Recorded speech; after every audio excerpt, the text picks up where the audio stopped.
Assalamualaikum warahmatullahi wabarakatuh. Di sini kami akan mempresentasikan mengenai konsep session inisial protokol. Saya Tasya Dwi Anggraini, absen 31.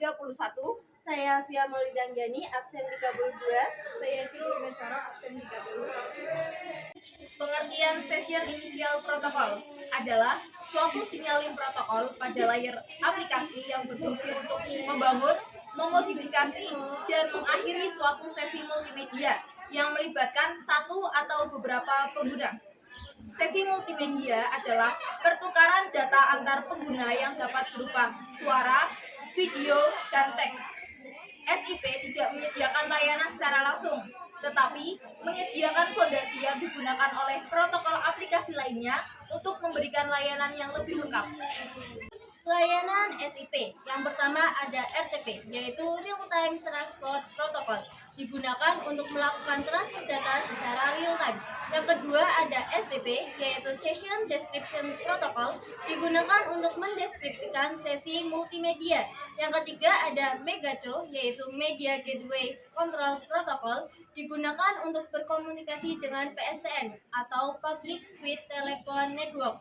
Contoh, SIP dapat digunakan untuk setup conference video dan audio atau instant message.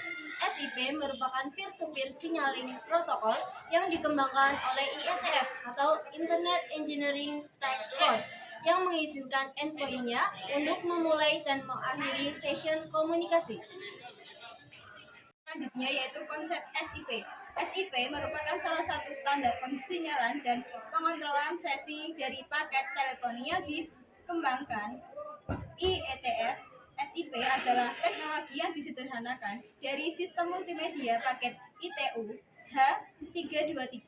Komunikasi pada SIP dilakukan dengan mengirimkan message yang berbasis HTTP. Kelebihan session inisial protokol. Yang pertama, general purpose. SIP diintegrasikan protokol standar IETF untuk membuat suatu aplikasi yang berbasis SIP.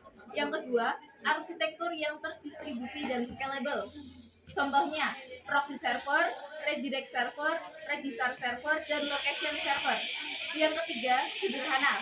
SIP mudah diimplementasikan karena pengiriman message berbasis HTTP, bukan binary base. Yang keempat adalah mobility.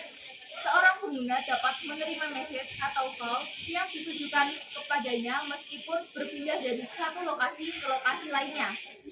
Device yang digunakan dapat berupa PC, wireless phone, IP phone, atau telepon biasa. Yang kelima adalah layanan yang dibuat dengan Call Processing Language, CPL, dari CGI atau Common Gateway Interface. Kemudian ada cara kerja dari SIP. Entitas yang berinteraksi dalam skenario SIP disebut agen pengguna.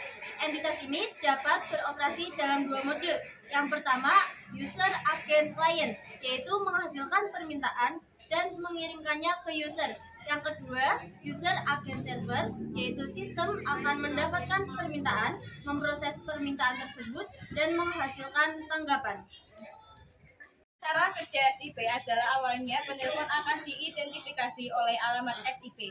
Saat membuat panggilan, pemanggil pertama kali menempatkan server yang sesuai dan kemudian sebelum mencapai caller yang dituju, permintaan SIP akan dialihkan agar tidak memicu serangkaian permintaan SIP baru akan oleh proxy.